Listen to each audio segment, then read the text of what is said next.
Just ahead, Democratic candidate for Governor Bob Daiber, a former regional superintendent of schools for Madison County, holds a press conference to discuss issues affecting Illinois agriculture and other issues he's focused on during his campaign.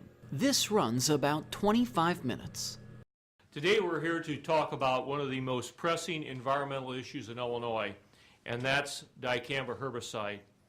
Dicamba has been a herbicide and has been in the market for about 50 years, but last year was the first year that dicamba was used in Illinois production of soybeans as a post-emergence herbicide.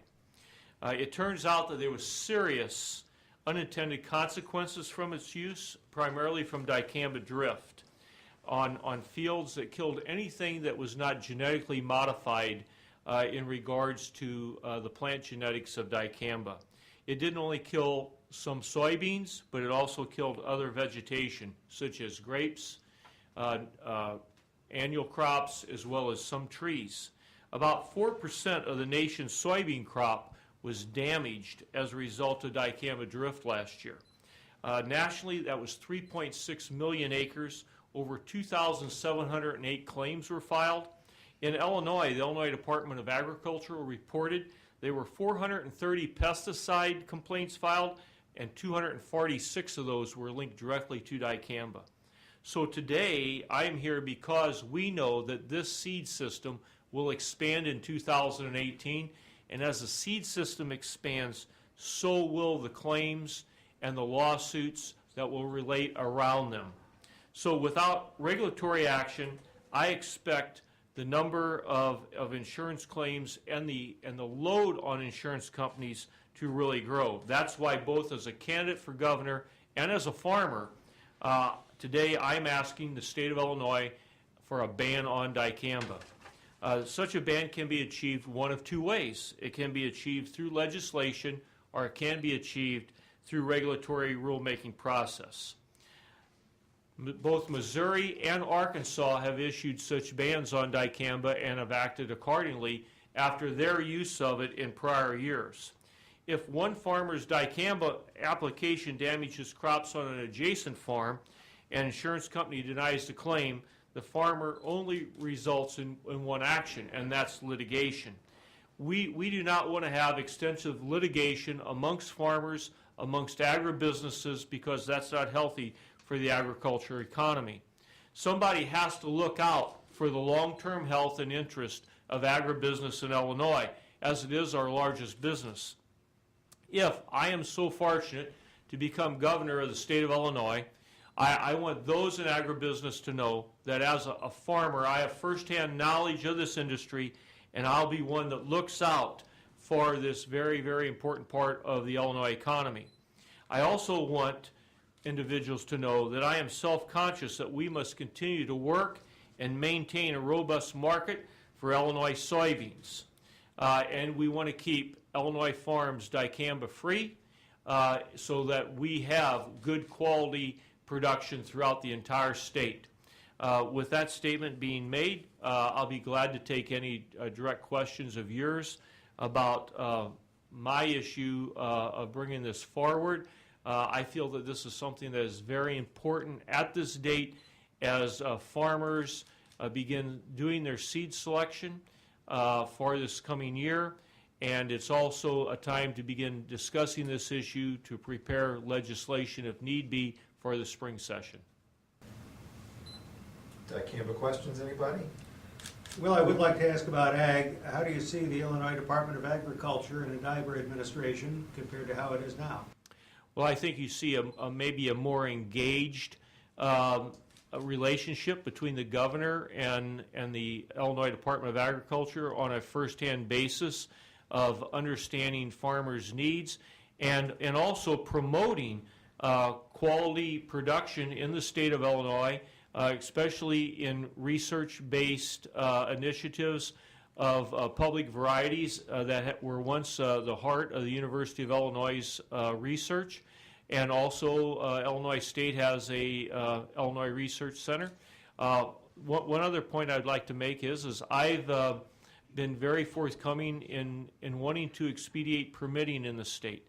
So for individuals who are in farm operations such as hog production, dairy production, I will encourage an increase in the expedition of permits for farmers. You know, for a lot of us, I have soft hands, a lot of us, the face of agriculture in Illinois is the Illinois State Fair. And Illinois has 2 state fairs. One in DuQuoin. Correct as usual.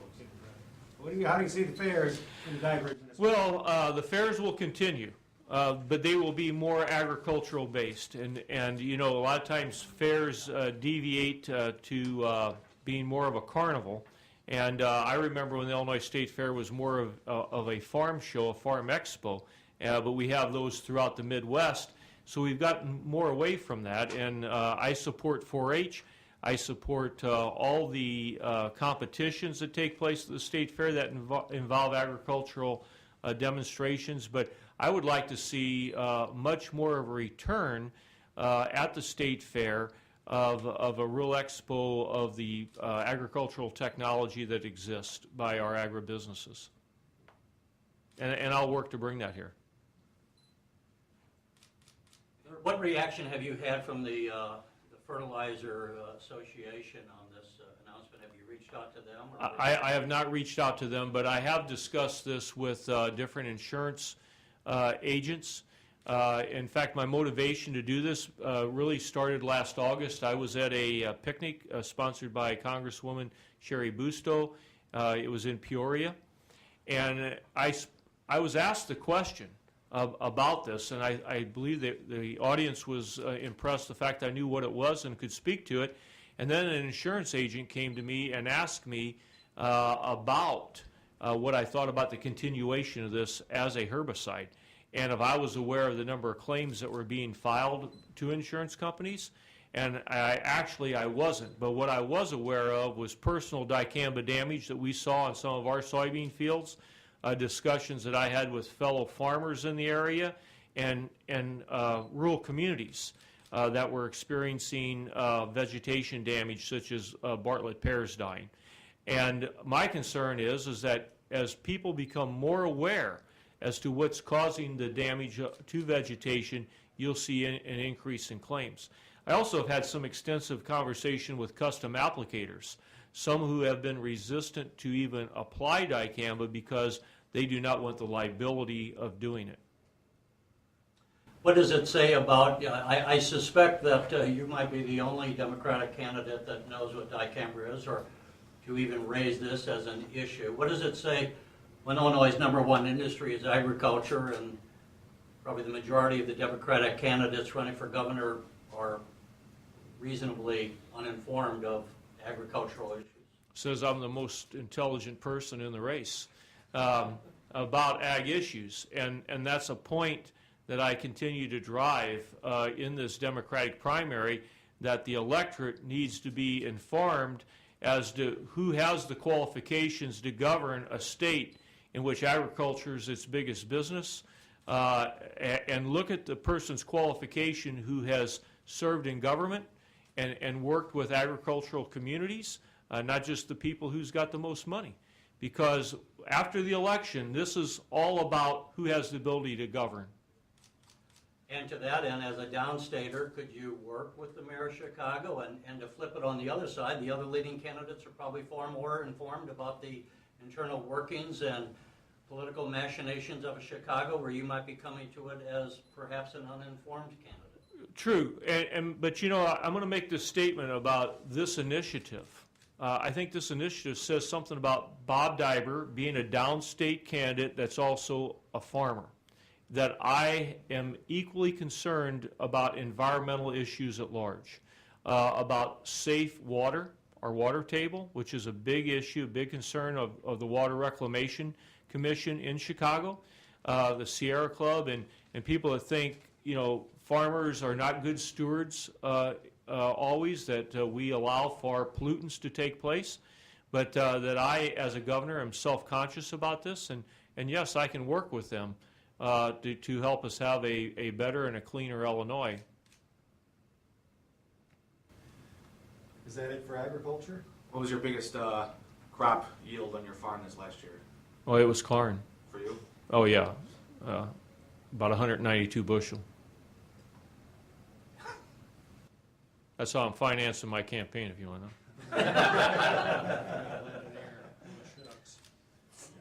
How do you think you did the other night in Chicago on Channel 5? We felt very strong about it. We were recognized on Twitter afterwards. Numerous individuals commented. They didn't come to see me, but they left there being a supporter of mine. We made our plea to the voters as to the issues we felt most at heart. I think we resonated with the audience there, and I think it elevated our campaign a great deal. You made a public plea for fundraisers to look you up. Any success there after the debate? Cha-ching, cha-ching, cha-ching. It started, we should have done that 6 months ago. And we did get numerous Act Blue pledges up to $1,000. Next debates are until the end of February, I think, and most have a 5% polling threshold. They didn't have any public polling that precluded candidates from getting onto the stage this time, but by next month we might have some of those polls.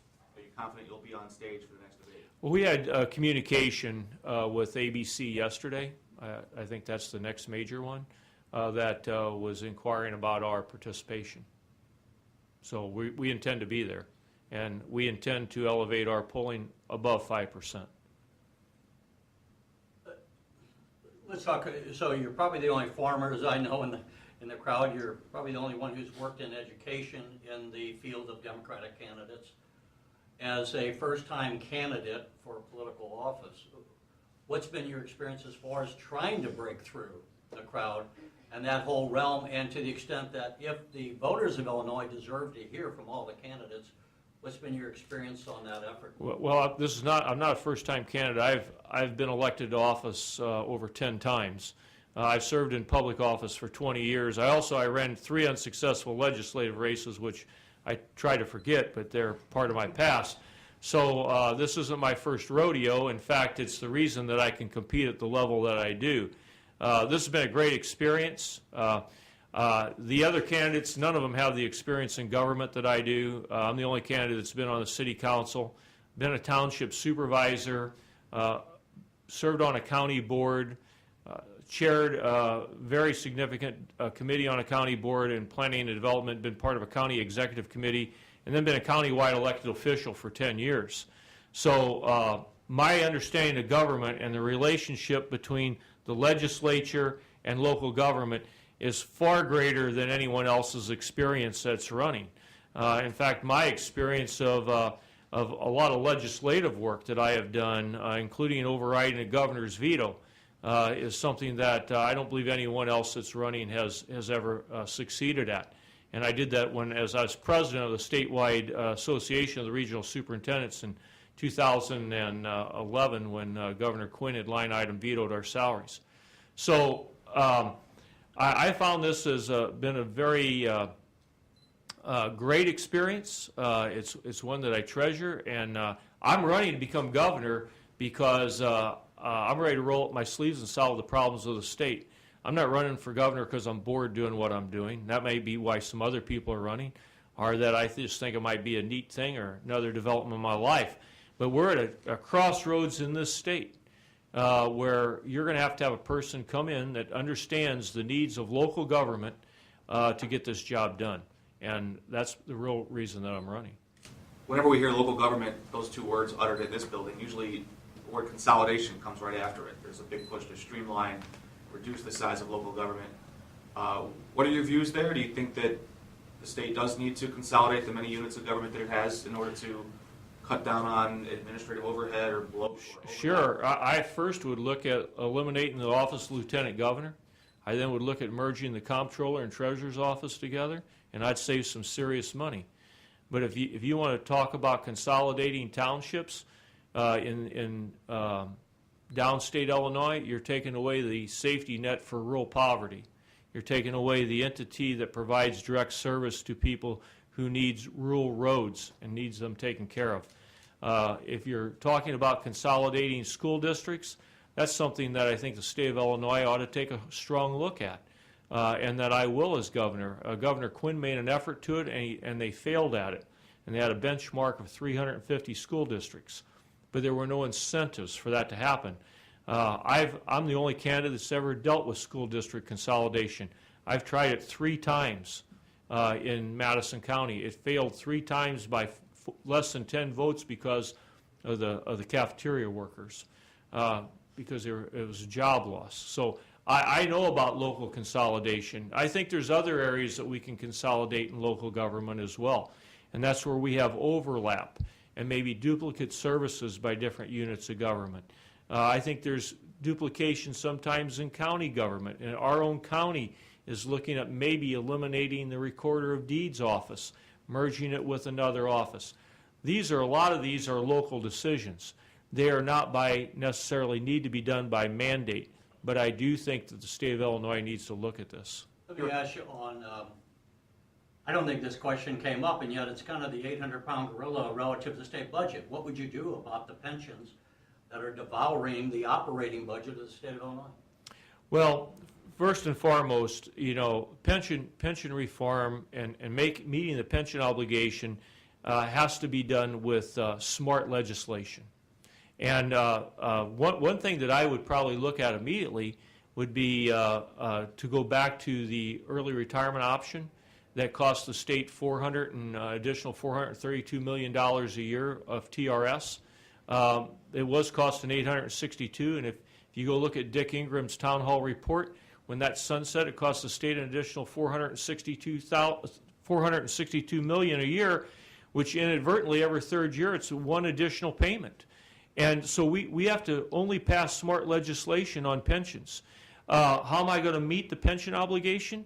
Well, there's some other things you have to think about out of the box.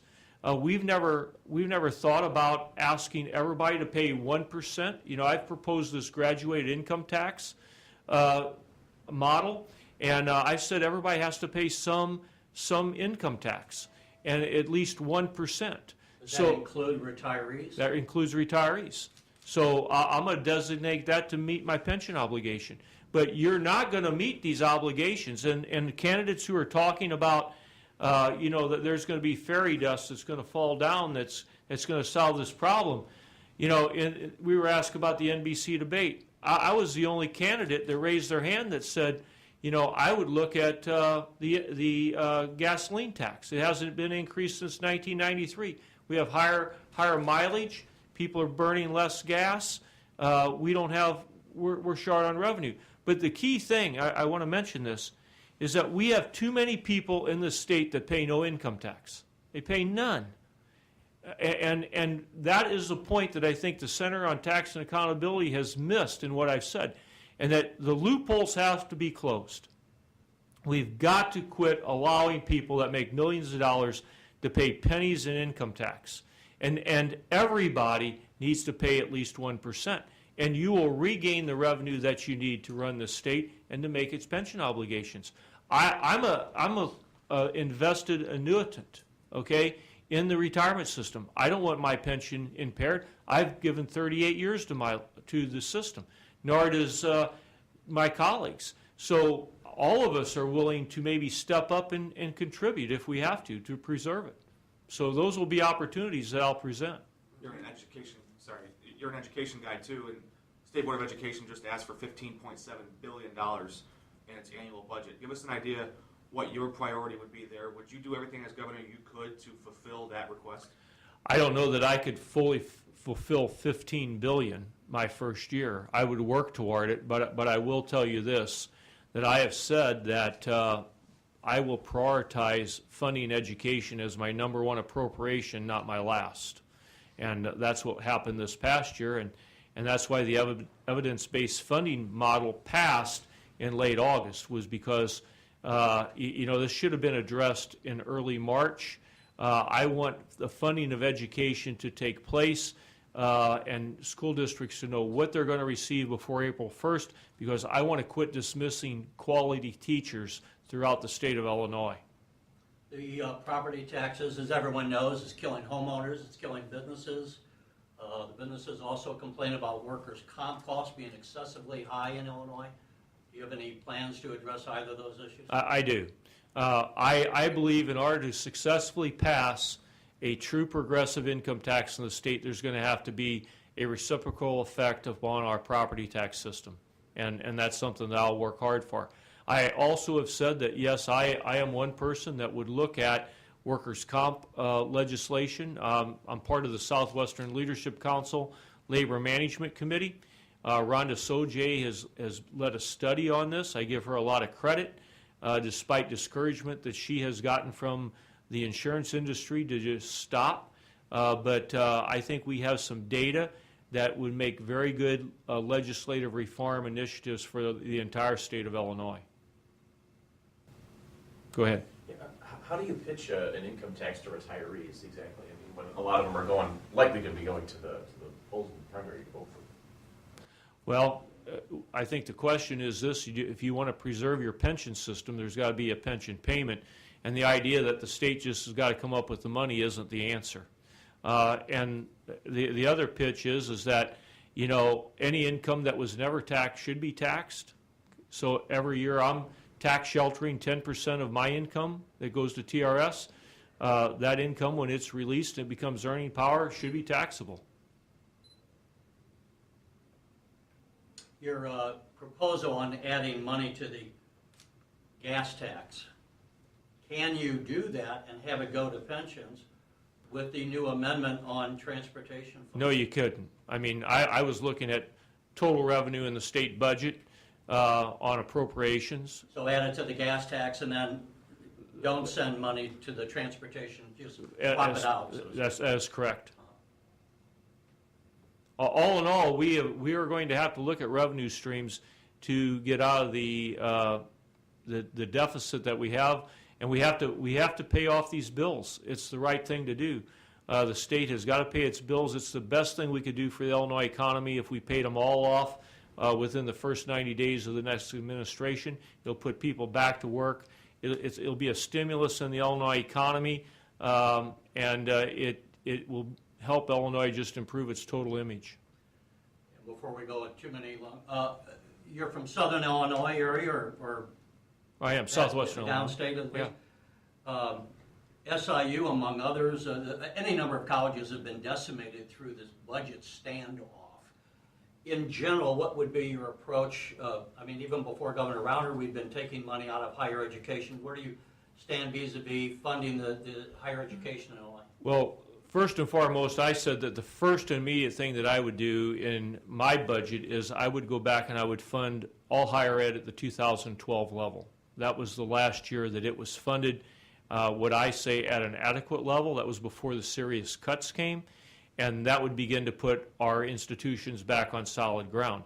I also would go one step further, and that during my administration, I will look at making community college free for all, to promote Illinois as a place to stay and to go to school, to keep kids from leaving Illinois to go to other institutions.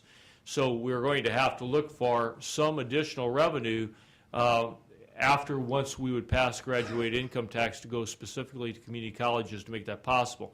You have to realize that right now, community colleges are funded by three sources: property taxes, state revenue, and tuition. Okay, and in part of that, 10%, the top 10% of graduating classes in community college districts normally get a tuition scholarship. The lower end of the spectrum of lower income students that meet that threshold through FAFSA are going free as well. So you've got a middle sector here that's paying for community college. So that is one area where we talk about college education, affordable for all, that we could offer some true assistance. And then after you're successful there, you show us that you're going to qualify and you're going to get junior status at a state university. We could better help you with MAP grants at that time. So that's part of my higher ed plan. We're all set, everybody? Okay, thanks. Great. Thank you. Thank you for covering this very important topic.